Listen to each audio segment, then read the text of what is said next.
Bonjour à tous, voilà une nouvelle vidéo sur mes menus, mon organisation pour les menus de janvier 2020. Je vous avais déjà montré cette petite feuille en vous expliquant comment je m'en servais. Mes menus vont du samedi au vendredi puisque c'est le samedi que je fais le marché et les petites lettres qui se réfèrent là, c'est simplement pour me faciliter le remplissage de mes menus. À chaque fois, j'ai l'intitulé de ce qu'on va manger, c'est-à-dire féculents légumes le samedi, protéines légumes dessert le dimanche, féculents légumes le lundi, parce qu'on ne mange pas de la viande tous les jours, c'est une volonté et un goût aussi.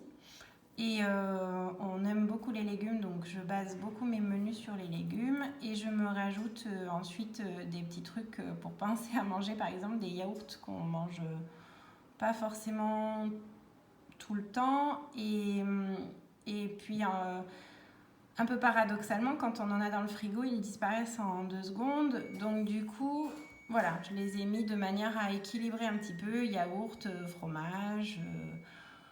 Ça reste un guide, c'est absolument pas non plus une organisation militaire à la maison avec interdiction de manger du yaourt parce que c'est que le samedi. Enfin, c'est juste pour moi, pour remplir mes menus et pour aller très très vite sur ma liste de courses.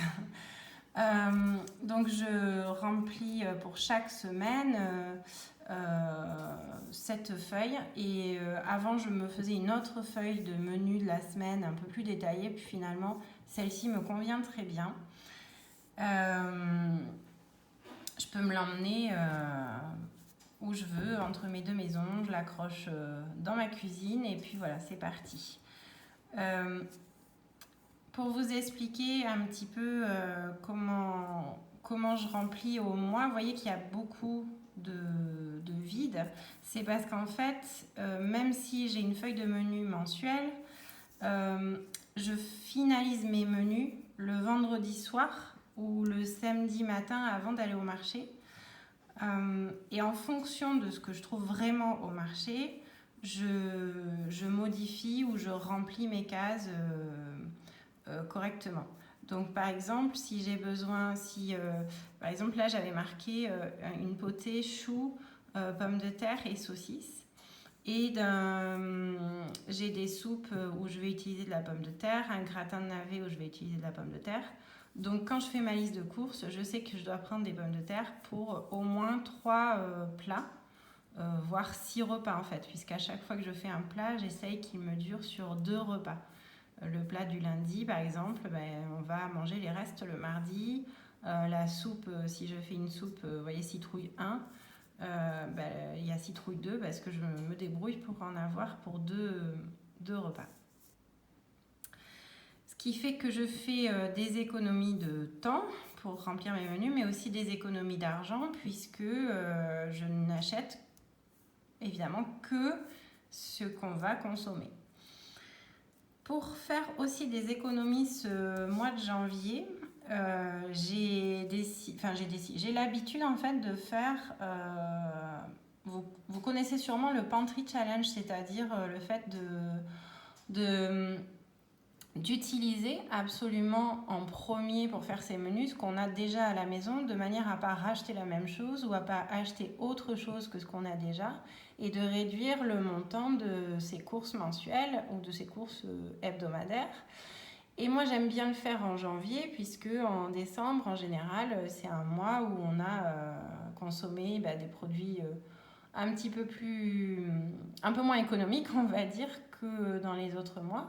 Donc le mois de janvier c'est aussi les mois d'hiver où on a peut-être moins de choix au niveau des fruits, des légumes que par rapport à l'été, nous qui mangeons vraiment les produits de saison, les produits locaux du marché.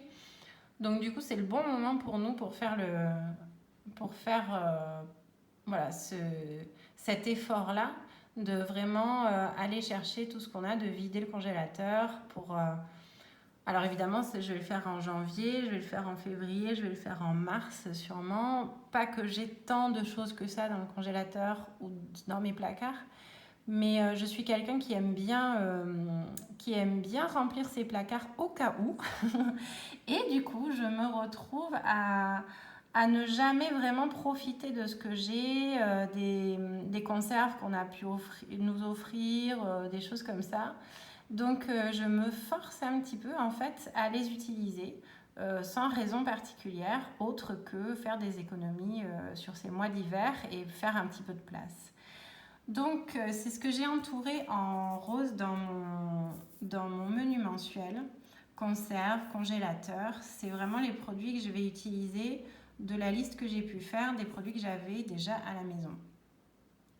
Ensuite, il y a une autre chose que je fais pour aller plus vite dans la réalisation de mes menus mensuels, c'est que par journée, j'ai décidé d'un plat qui va revenir parce que c'est un plat qu'on aime beaucoup en général.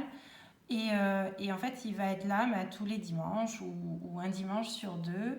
Ou alors, c'est une variation du même plat. Par exemple, le samedi soir, on mange en général une tarte ou une pizza faite maison parce que j'ai le temps de préparer la pâte et que j'ai acheté plein de légumes frais pour pouvoir faire ce genre de choses.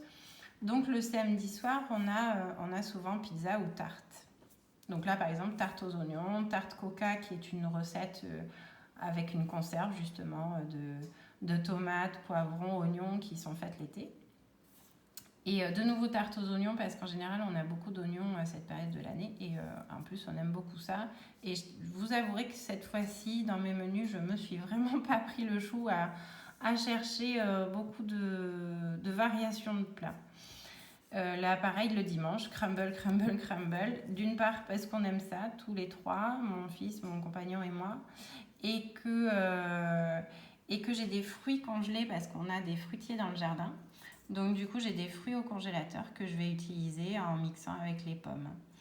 Vous voyez que le lundi et le vendredi, en fait, c'est les soirs où on change de maison puisque je vous ai déjà expliqué qu'on vit à l'heure actuelle sur 2 maisons, ce qui est un challenge de tous les jours au niveau de l'organisation.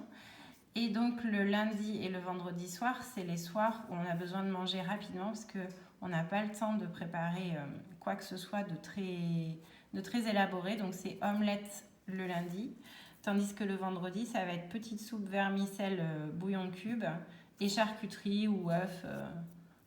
On a des poules dans le jardin à cette maison-là, donc on a les œufs sur place et frais.